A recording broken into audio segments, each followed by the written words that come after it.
ముందుగా నిన్నటి కరెంట్ అఫైర్స్‌లోని చివరి ప్రశ్నకు సమాధానం చూద్దాం. 2026 విజయ్ హజారే ట్రోఫీ విజేత ఎవరు? ఆన్సర్ వచ్చేసి విదర్భ. ఇందిరాగాంధీ శాంతి బహుమతి విజేత 2025. మొజాంబిక్ దేశానికి చెందిన గ్రాకా మాచెల్ 2025 సంవత్సరానికి గాను ఇందిరాగాంధీ శాంతి, నిరాయుధీకరణ మరియు అభివృద్ధి బహుమతిని గెలుచుకుంది. అంతర్జాతీయ జ్యూరీ సిఫార్సుల ఆధారంగా ఇందిరాగాంధీ మెమోరియల్ ట్రస్ట్ గ్రాకా మాచెల్‌ను ఈ అవార్డుకు ఎంపిక చేశారు. ఇక భారత మాజీ జాతీయ భద్రతా సలహాదారు శివశంకర్ మీనన్ అంతర్జాతీయ జ్యూరీకి అధ్యక్షులుగా ఉన్నారు. ఇక విద్య, ఆరోగ్యం, పోషకాహారం, మహిళలు మరియు పిల్లల సాధికారతలో దశాబ్దాలుగా చేస్తున్న కృషికి గాను గ్రాకా మాచెల్‌కు ఈ అవార్డు లభించింది.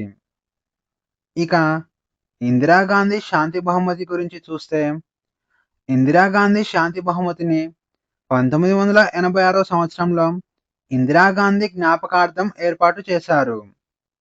ఈ అవార్డు అందుకున్న వారికి బ్యాండెడ్ హెమటైట్ జాస్పర్‌తో తయారు చేసిన ట్రోఫీ మరియు ప్రశంసా పత్రం, అలాగే ₹1,00,00,000 నగదు బహుమతిని అందిస్తారు.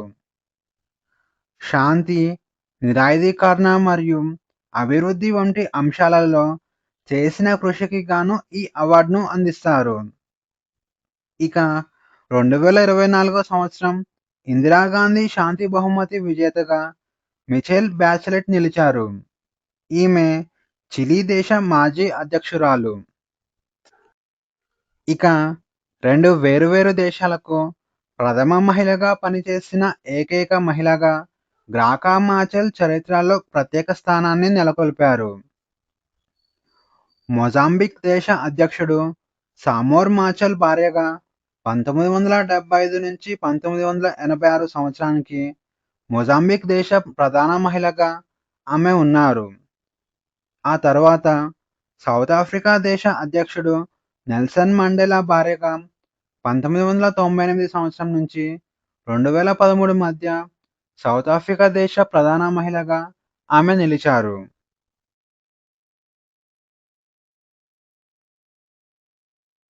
ప్రెసిడెంట్స్ పోలీస్ కలర్ అవార్డు జనవరి 2026లో ప్రెసిడెంట్స్ పోలీస్ కలర్ అవార్డు అందుకున్న భారతీయ రాష్ట్రంగా సిక్కిం నిలిచింది. దీంతో ప్రెసిడెంట్స్ పోలీస్ కలర్ అవార్డు అందుకున్న 15వ రాష్ట్రంగా సిక్కిం నిలిచింది. అలాగే 3వ ఈశాన్య భారతదేశ రాష్ట్రంగా సిక్కిం నిలిచింది. ఇంతకుముందు అస్సాం మరియు త్రిపుర దేశాలు ఈ అవార్డును గెలుచుకున్నాయి. ఇక ప్రెసిడెంట్స్ పోలీస్ కలర్ అవార్డు అనేది ఇండియాలో ఒక పోలీస్ దళానికి అందించే అత్యున్నత పురస్కారం. ఈ పురస్కారాన్ని సిక్కింకు ఎందుకిచ్చారంటే, హిమాలయ భూభాగంలో ఉన్న సిక్కిం రాష్ట్రంలో పోలీసుల అద్భుత పనితీరుకు ఈ అవార్డును ఇచ్చారు. అలాగే క్రైమ్, డ్రగ్స్, సైబర్ నేరాల నియంత్రణలో ఈ పోలీసులు విజయవంతమయ్యారు. అలాగే రాష్ట్రంలో విపత్తు ప్రతిస్పందన మరియు కమ్యూనిటీ పోలీసింగ్‌లో పోలీసుల కృషి, అలాగే సిక్కిం దేశానికి సరిహద్దు రాష్ట్రమైనప్పటికీ రాష్ట్రంలో శాంతి మరియు స్థిరత్వాన్ని కాపాడటంలో పోలీసులు చేసిన అద్భుత కృషికి ఈ అవార్డు లభించింది. ఇక ఈ అవార్డు అందుకున్న పోలీస్ అధికారులు తమ యూనిఫాంపై ఎడమ స్లీవ్‌పై ప్రత్యేక చిహ్నాన్ని ధరిస్తారు. ఇక ప్రెసిడెంట్స్ పోలీస్ కాలర్ అవార్డు అందుకున్న మొదటి వ్యక్తిగా డాక్టర్ బాబు రాజేంద్ర ప్రసాద్ నిలిచారు. ఇతను మే 27, 1951న ఈ అవార్డు అందుకున్నాడు. ఇక ప్రెసిడెంట్స్ పోలీస్ కలర్ అవార్డు అందుకున్న మొదటి రాష్ట్రంగా ఉత్తరప్రదేశ్ నిలిచింది. 1952 సంవత్సరంలో ఉత్తరప్రదేశ్ ఈ అవార్డు అందుకుంది. ఇక ప్రెసిడెంట్స్ పోలీస్ కలర్ అవార్డు అందుకున్న మొదటి కేంద్రపాలిత ప్రాంతంగా ఢిల్లీ నిలిచింది. 1954 సంవత్సరంలో ఢిల్లీ ఈ అవార్డు అందుకుంది. ఇక ప్రెసిడెంట్స్ పోలీస్ కలర్ అవార్డు అందుకున్న మొదటి ఈశాన్య రాష్ట్రంగా అస్సాం నిలిచింది. 2022 సంవత్సరంలో అస్సాం ఈ అవార్డు అందుకుంది.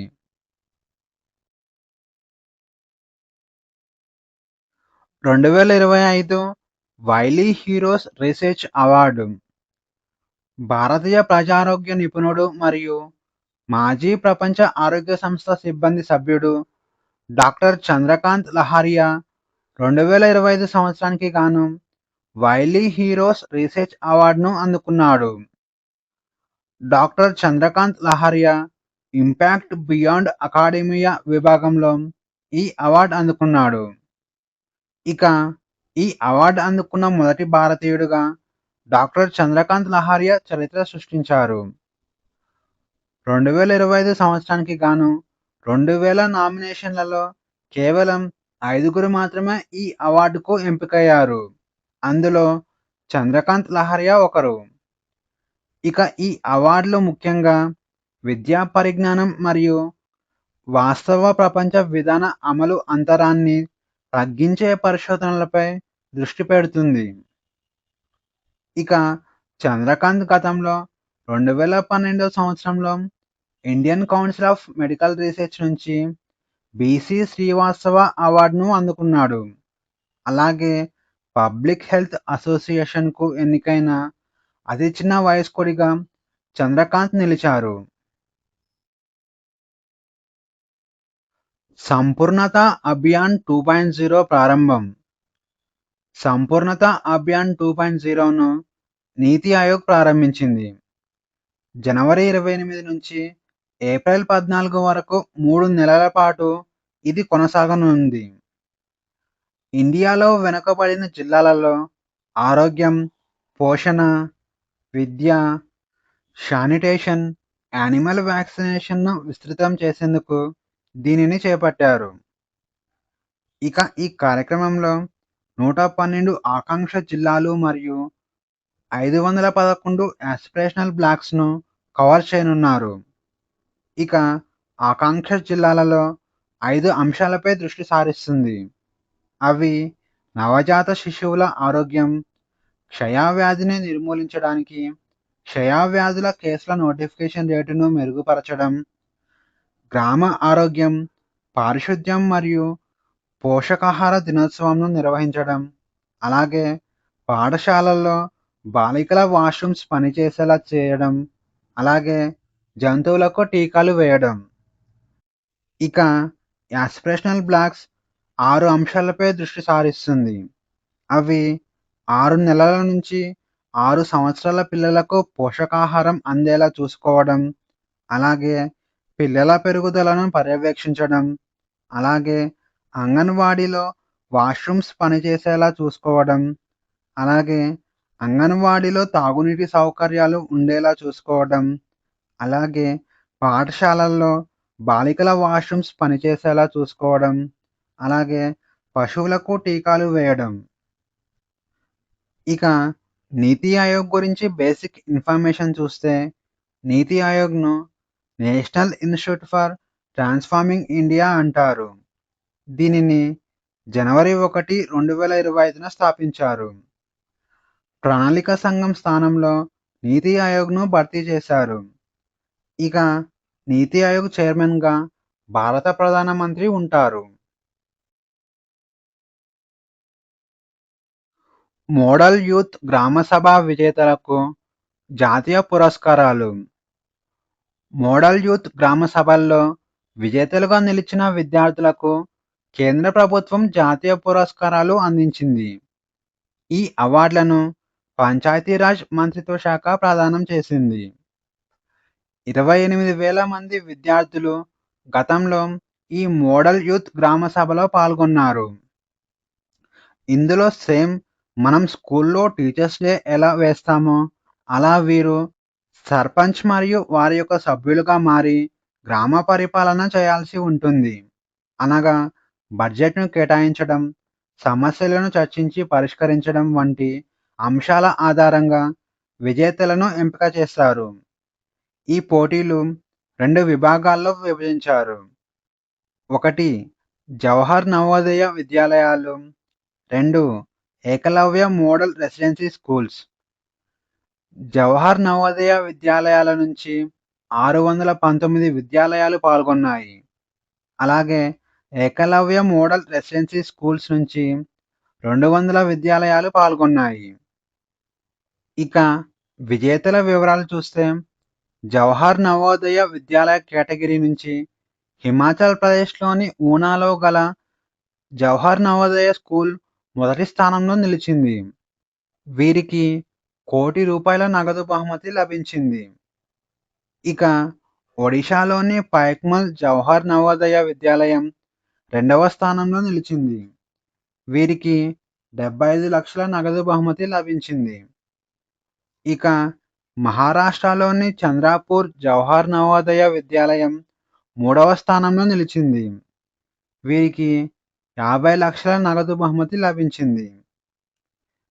ఇక రెండవ కేటగిరీలో విజేతల వివరాలు చూసుకుంటే ఏకలవ్య మోడల్ రెసిడెన్షియల్ స్కూల్ కేటగిరీలో ఛత్తీస్‌గఢ్‌లోని కోసుంబాడాలో ఉన్న స్కూల్ తొలి స్థానంలో నిలిచింది. వీరికి ₹1,00,00,000 నగదు బహుమతి లభించింది. ఇక ఉత్తరాఖండ్‌లోని కల్సీ ఏకలవ్య స్కూల్ రెండవ స్థానంలో నిలిచి 75,00,000 నగదు బహుమతిని గెలుచుకున్నారు. ఇక డామన్ డయ్యూలోని నాని డామన్ ఏకలవ్య స్కూల్ మూడవ స్థానంలో నిలిచి 50,00,000 నగదు బహుమతిని గెలుచుకున్నారు. కొత్త ఆధార్ యాప్‌ను ప్రారంభించిన కేంద్రం జనవరి 28, 2026న భారత ప్రభుత్వం కొత్త ఆధార్ యాప్‌ను ప్రారంభించింది. ఆధార్ కార్డ్‌లో మొబైల్ నంబర్, హోమ్ అడ్రస్ మొదలైన వివరాలు ఎక్కడ నుంచైనా అప్డేట్ చేసుకునేలా unique identification authority of India Aadhaar యాప్‌ను లాంచ్ చేసింది. ఈ యాప్‌లో మీ కుటుంబ సభ్యుల ఆధార్ ప్రొఫైల్స్ కూడా యాడ్ చేసుకోవచ్చు. ఇక డిజిటల్ ఐడెంటిటీని ప్రోత్సహించడంలో భాగంగా ప్రయాణాలలో ఫిజికల్ ఆధార్ కార్డ్ అవసరం లేకుండా మొబైల్‌లోనే ఈ యాప్ ద్వారా వెరిఫై చేసేలా మార్పులు చేసింది. కొన్ని కుటుంబాలలో ఒకే ఫోన్ ఉంటుంది. అలాంటి వారు ఈ యాప్‌లో తమ కుటుంబ సభ్యుల ఆధార్ ప్రొఫైల్స్‌ని యాడ్ చేసుకొని ఉపయోగించుకోవచ్చు. ఇక సాధారణంగా హోటల్స్, ఎయిర్‌పోర్ట్ వంటి ప్రదేశాలలో ఆధార్ కాపీలను సమర్పించాల్సి ఉంటుంది. దీని ద్వారా డాటా లీక్ అయ్యే అవకాశం ఉంది. అందుకే ఈ సమస్యను అధిగమించడానికి కేంద్ర ప్రభుత్వం ఈ యాప్‌ని తీసుకొచ్చింది. భారతీయ మహిళా ఆర్మీ ఆఫీసర్ అరుదైన ఘనత భారతీయ మహిళా ఆర్మీ ఆఫీసర్ కెప్టెన్ హన్స్‌జా శర్మ అరుదైన ఘనత సాధించారు. రుద్ర ఆర్మ్డ్ హెలికాప్టర్ పైలట్‌గా ఆమె నియమితులయ్యారు.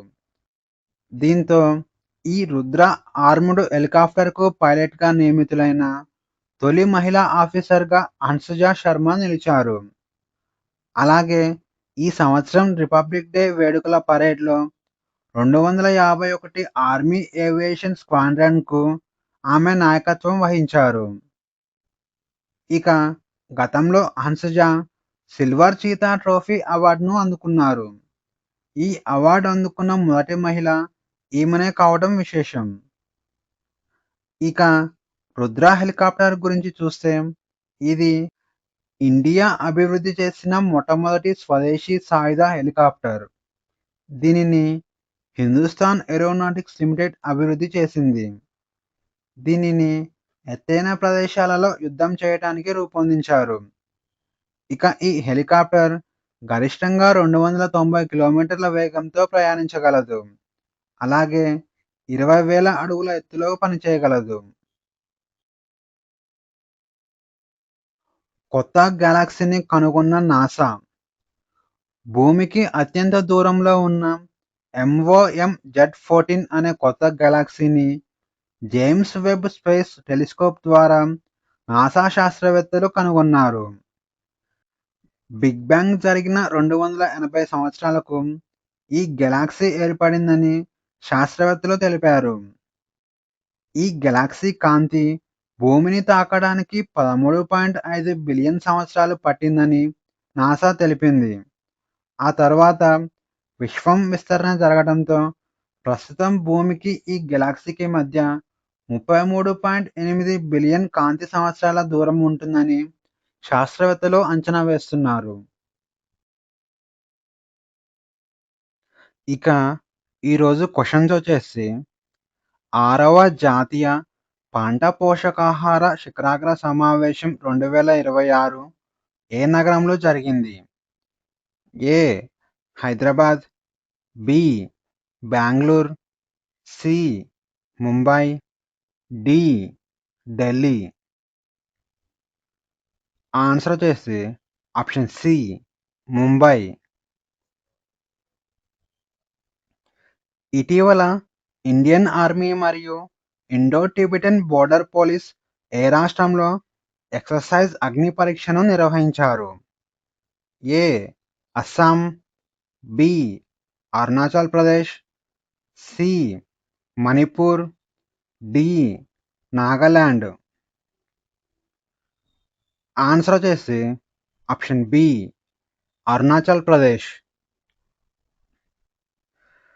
ఇటీవల వార్తల్లో కనిపించిన ప్రధానమంత్రి అన్నదాత ఆయ్ సంరక్షణ అభియాన్ పథకం యొక్క ప్రధాన లక్ష్యం ఏమిటి? ఏ. రైతులకు ఆరోగ్య బీమా అందించడం, బి. రైతుల ఉత్పత్తులకు గిట్టుబాటు ధర కల్పించడం, సి. రైతుల పిల్లలకు ఉచిత వైద్యం అందించడం, డి.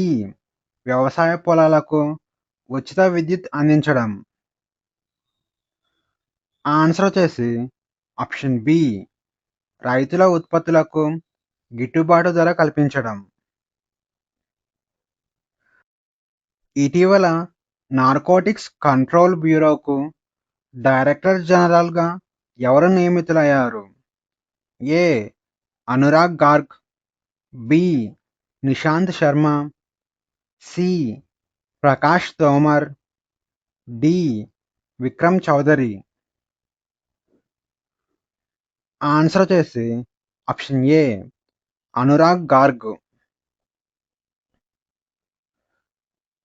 ఇండియా రెండవ నేషనల్ ఎన్విరాన్మెంటల్ స్టాండర్డ్ ల్యాబొరేటరీ ఏ నగరంలో ప్రారంభించబడింది? A. Ahmedabad, B. Bhopal, C. Chennai, D. Delhi. Answer వచ్చేసి ఆప్షన్ డి ఢిల్లీ. రాజ్యాంగంలోని 8వ షెడ్యూల్లో గల అధికారిక భాషల జాబితాలో సింధీ భాషను ఏ సంవత్సరంలో చేర్చారు? ఏ. 1957, బి. 1967, సి. 1969, డి. 1968. ఆన్సర్ వచ్చేసి ఆప్షన్ బి 1967. 8వ షెడ్యూల్లో 14 భాషలు ఉండేవి. ఆ తర్వాత 21వ రాజ్యాంగ సవరణ ద్వారా 1967 సంవత్సరంలో సింధీ భాషను అధికారిక భాషగా ప్రకటించారు. ఆ తర్వాత 71వ రాజ్యాంగ సవరణ ద్వారా 1992 సంవత్సరంలో కొంకణి, మణిపూరి, నేపాలీ భాషలను అధికారిక భాషలుగా ప్రకటించారు. ఇక 92వ రాజ్యాంగ సవరణ ద్వారా 2004 సంవత్సరంలో బోడో, డోగ్రీ, సంతాలీ మరియు మైథిలీ భాషలను అధికారిక భాషల జాబితాలో చేర్చారు. కింది వారిలో కేంద్ర రాష్ట్ర ప్రభుత్వాల మధ్య పన్నుల పంపిణీని ఎవరు సిఫార్సు చేస్తారు? ఏ. ఆర్థిక మంత్రి, బి. ఆర్థిక సంఘం, C. Reserve Bank of India, D. ప్రధానమంత్రి. ఆన్సర్ వచ్చేసి ఆప్షన్ బి ఆర్థిక సంఘం. ఆర్టికల్ 280 ద్వారా ఏర్పాటైన భారత ఆర్థిక సంఘం కేంద్రం మరియు రాష్ట్ర ప్రభుత్వాల మధ్య పన్నుల పంపిణీని సిఫార్సు చేస్తుంది. భారత రాజ్యాంగంలోని ఏ ఆర్టికల్ ప్రకారం ఒక ఆర్థిక సంవత్సరానికి ప్రభుత్వానికి వచ్చే ఆదాయం మరియు ఖర్చుల అంచనా ప్రకటనను సమర్పించాలి? A. Article 110, B. Article 111, C. Article 112, D. Article 113. Answer వచ్చేసి ఆప్షన్ సి, ఆర్టికల్ 112. భారత రాజ్యాంగంలోని ఆర్టికల్ 112 ప్రకారం ప్రతి ఆర్థిక సంవత్సరానికి సంబంధించి రాష్ట్రపతి ఆదాయాలు మరియు వ్యయాల ప్రకటనను పార్లమెంట్ ఉభయ సభల ముందు ఉంచాలి. దీనినే బడ్జెట్ అంటారు. కింది వాటిలో పౌరుడి ప్రాథమిక విధి కానిది ఏది? ఏ. రాజ్యాంగం పట్ల గౌరవం, బి. జాతీయ జెండా పట్ల గౌరవం, సి. జాతీయ గీతం పట్ల గౌరవం, డి. ప్రభుత్వం పట్ల గౌరవం. ఆన్సర్ వచ్చేసి ఆప్షన్ డి, ప్రభుత్వం పట్ల గౌరవం. భారత రాజ్యాంగంలో ప్రాథమిక విధులు మొత్తం 11 ఉన్నాయి. ప్రాథమిక విధులను రష్యా రాజ్యాంగం నుంచి తీసుకోబడింది. భారత రాజ్యాంగంలోని ఆర్టికల్ 51 ప్రాథమిక విధుల గురించి తెలుపుతుంది. భారతదేశ బేరుబారి భూభాగాన్ని కింది వాటిలో ఏ దేశానికి బదిలీ చేసింది? A. Pakistan, B. Nepal, C. China, D. Sri Lanka. Answer వచ్చేసి ఆప్షన్ ఏ, పాకిస్తాన్. బేరుబారి కేసుపై సుప్రీంకోర్టు 1960 సంవత్సరంలో తీర్పు ఇచ్చింది. ఇండియాలోని ఒక రాష్ట్ర విస్తీర్ణాన్ని తగ్గించడానికి పార్లమెంటుకు ఉన్న అధికారం భారత భూభాగాన్ని విదేశీ దేశానికి అప్పగించడాన్ని కవర్ చేయదని సుప్రీంకోర్టు తీర్పునిచ్చింది. Question of the day. ఐక్యరాజ్య సమితి 2025 సంవత్సరంను ఏ సంవత్సరంగా ప్రకటించింది? ఈ ప్రశ్నకు సమాధానం తెలిస్తే కామెంట్లో తెలియజేయండి. ఈ వీడియోలోని కంటెంట్ మీకు నచ్చినట్లయితే లైక్ చేయండి, షేర్ చేయండి, అలాగే సబ్స్క్రైబ్ చేసుకోవడం మర్చిపోకండి.